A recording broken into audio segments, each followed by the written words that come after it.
Hey guys, thank you so much for tuning into my channel. My name is Christabel, the original Power Ranger princess. But on this video, I'm Princess Power Ranger. Made it through it, another successful intro. Thank you so much, you guys, just for checking me out, for tuning in, everyone who's subscribed, everyone who's commented. I love you, I appreciate you, and I can't wait to get to know you guys a little bit better. So, this is going to be a serious video. If you notice, I'm not sure if the color is really showing. I'm wearing purple. I'm wearing purple today. I tried to put on some purple eyeliner, but I'm not sure if it's showing through. The reason I'm wearing purple is in South Africa on the 21st of November, there is going to be a nationwide shutdown. The reason we're protesting and having a nationwide shutdown is South Africa leads the world in gender-based violence. Women and children are often victimized, brutalized, to the point of no longer being alive with us. In my own life, I can think just off the top of my head 35 people who've been affected by gender-based violence. One of my teachers, unfortunately, is no longer with us because her partner decided that her life was not worth honoring, and he took that away from her. Within my own family, I've experienced a lot of just a lot of stuff, just a lot of violence, and I've had to live through that. Now, I definitely know that it has made me stronger as a person, but at the cost of my nervous system. Now, before I talk about myself, I really want to press upon the point of this nationwide shutdown. Essentially, South Africans are going to protest on the 21st of November to try and compel the government of South Africa to recognize gender-based violence as a national disaster. Now, according to the terminology of what a national disaster is, the government's argument is that it has to be something caused by nature, hurricane, or something of the sort, in order for the National Disaster Fund to be used.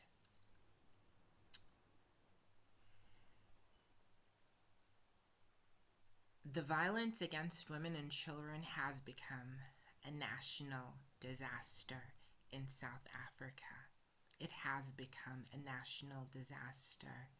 Just this year, there have been over 5,000 reported cases, 5,000 plus reported cases of women who've made cases against their partners, who've laid hands on them, partners who've done, like, YouTube will not allow me to talk about all of the things that people do, but you can imagine.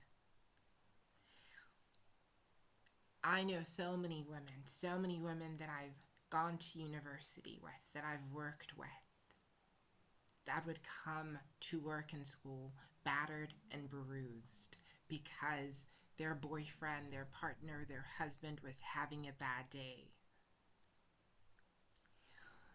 I've seen it in the streets. I'll never forget, I was walking this one time, and this is when I was still a teenager. And at that time, I had the benefit of presenting as male.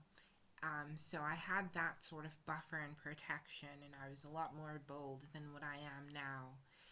And I remember I saw this man chasing after this woman. They were, you could see they knew each other, but he chased after her, and she was much older, possibly in her late 60s, early 70s, and he was about in his late 30s. And he got up in front of her and he started yelling. And I remember I stood dead in my tracks, realizing that if I intervene, it might mean bodily harm for me. But I couldn't watch somebody a woman that old, about to be attacked by a man in broad daylight. And I asked her if she was okay, and immediately the guy was like, "This is my mother, this has nothing to do with you."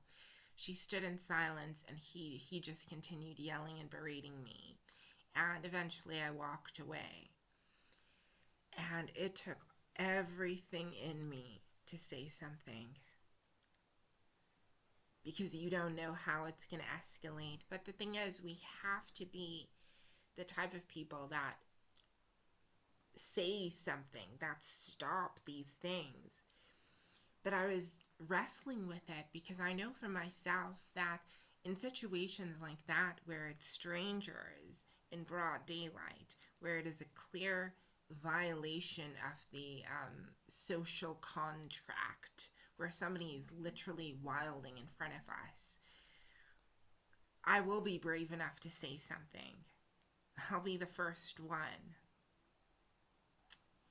But the issue is, when we see it in our families or in our friendship circles,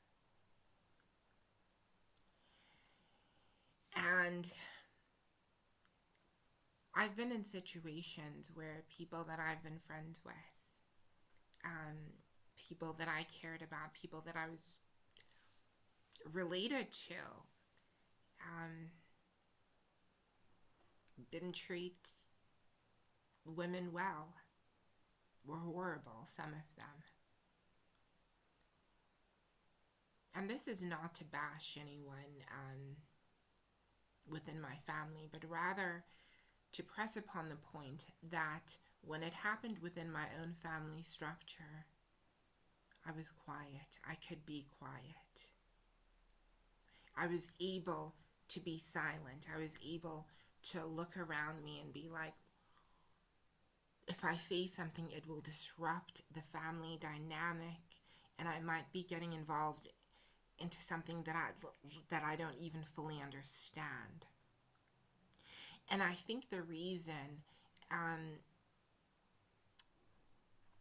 abuse of any kind happens within the home is because we become comfortable with normalizing the bad behavior of the abuser or of the narcissist. Think about it. When there's a person in the household who's prone to violent rage or acting out and even causing bodily injury and trauma towards you, when they're not in that mood, best believe everyone's on their best behavior, walking on eggshells to make sure that they don't do anything to disrupt that person. And it's almost as though the whole sort of family structure is just kind of like, oh, you don't want to get involved. You know what this one uncle is like. We even make excuses, and we change ourselves because of the behavior of some of the men within our own communities. You know, like there'll be a family get together and people will tell the young girls, "Oh, cover up, you know, your one uncle's coming."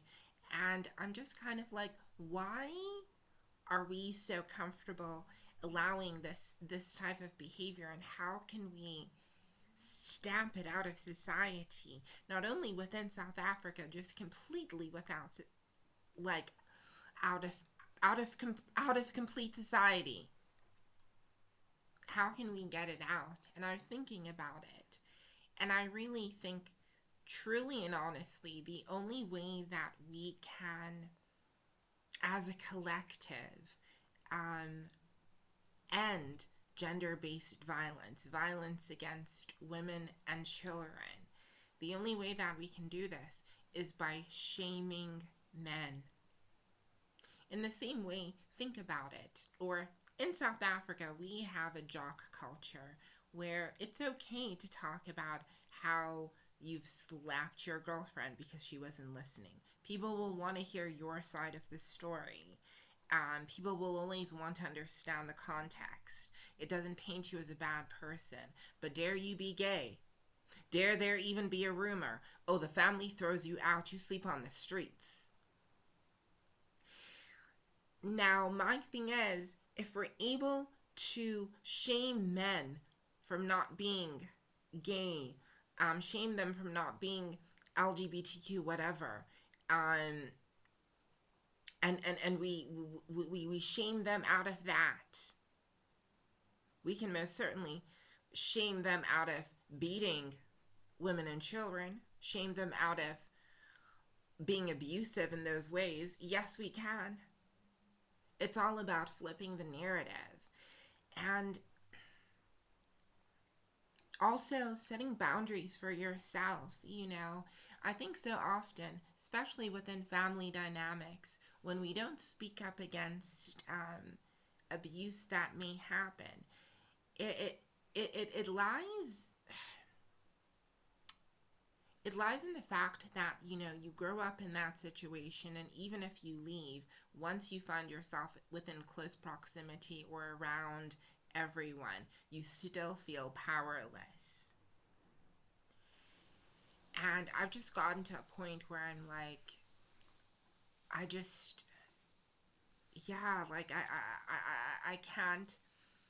can't have you in my life if you're like that. I can't have you in my life if you're putting your hands on people, because I've seen firsthand the effects that it has on kids who grow up with a very, very abusive father. I've seen the effects that it has on women who deal with that. When I tell you South Africa has such an issue, it is so normal to put your hands on women that criminals, even if you're a woman just walking down the street, you are a target.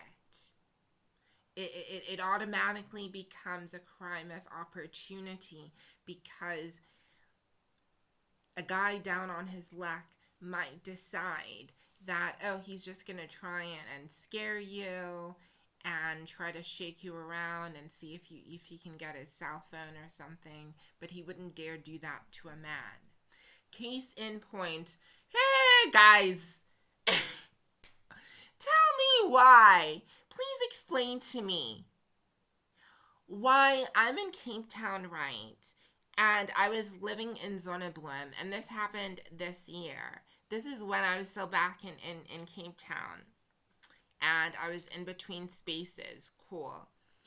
For a month, I'm living in Zonneblom. Zonneblom is an area in Cape Town that is called District 6. Now, there are a lot of homeless people, a lot of vagrants, just people just wandering around. And I had walked down there once, and this had been years ago in the evening time, and someone had tried to mug me, and I ended up fighting with the person. I ended up actually flipping the guy over and beating his ass. I was beyond livid. So I'd had an experience walking down the bridge next to Zonneblom. I've had an experience of I've had an experience of being attacked before. But this one time, I'm walking, right? Tell me why. Okay, so first of all, I'm 5'5". Tell me why this little pudding pop, 4'8", little homeless wannabe thug is stumbling in front of me, jumps in front of me, and he pulls out something and he's all like, "Give me your phone, give me your phone." And I immediately jump back. I realize I'm much bigger than him. And I mean, girl, you about to let this little man hit on you. I immediately look at the object he's holding, the thing that he wanted to hurt me with, and I see that it's a pair of scissors. And everything in me just wants to tussle. But there was another woman who was behind me, and she screamed because she saw the interaction. And I sort of, I ran off a little bit, and he continued walking off. And I stopped because he was gearing towards her. And when I stopped, just all of the adrenaline just rushed in me. Tell me why Christabel is charging towards that little pudding pop man. I wanted to whoop his ass. But as I was nearing close to them, I saw another guy coming towards them, say something to that guy. Girl, I turned back and I ran. I just took off. And I hate the fact that we live in a country that somebody who's even like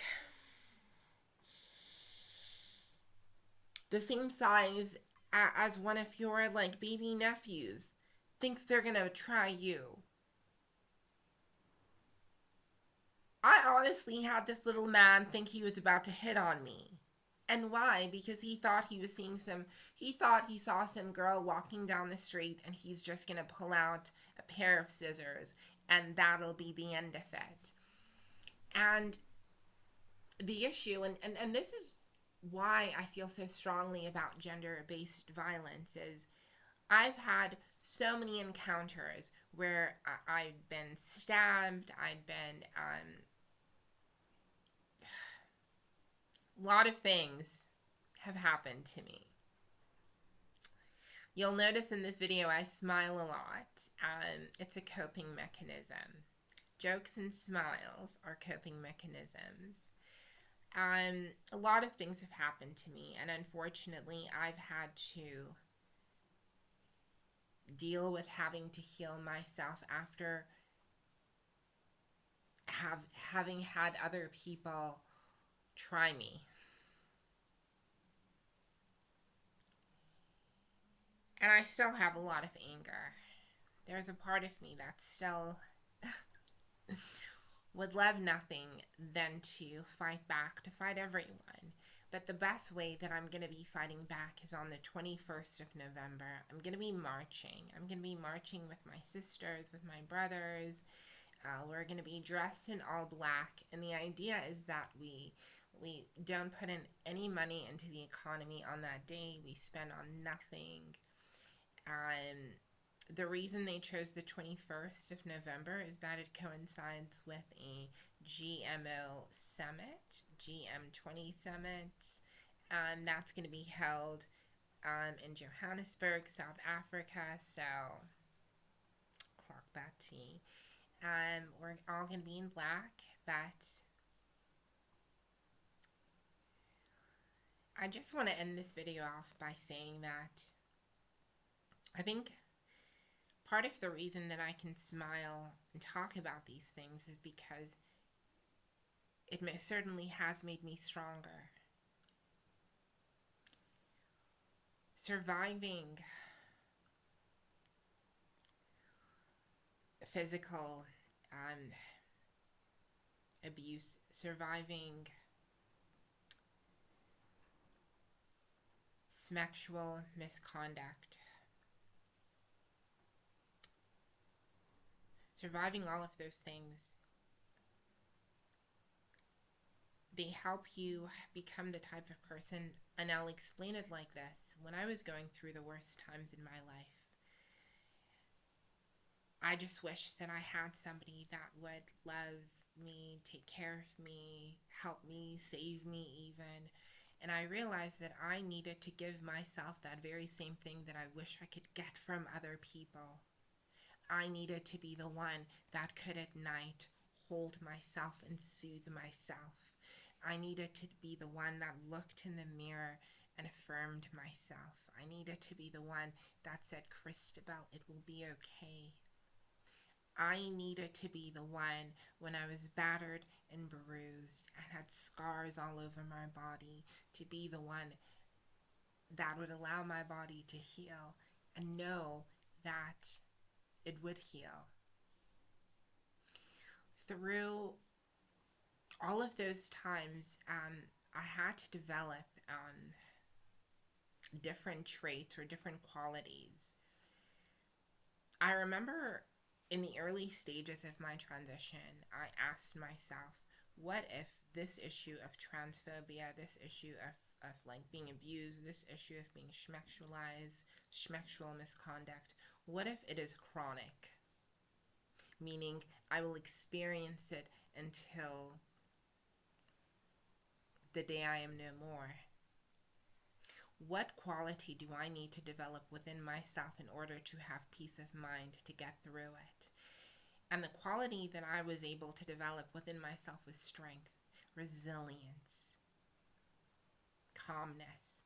Well, when I would have those screaming voices of anxiety, of PTSD, all those voices of you're not good enough, all those voices of it was your fault, all those voices of you deserved it, I would just be like, thank you, thank you for sharing, thank you for sharing, thank you for sharing, but I choose to love, accept, and honor myself just as I am.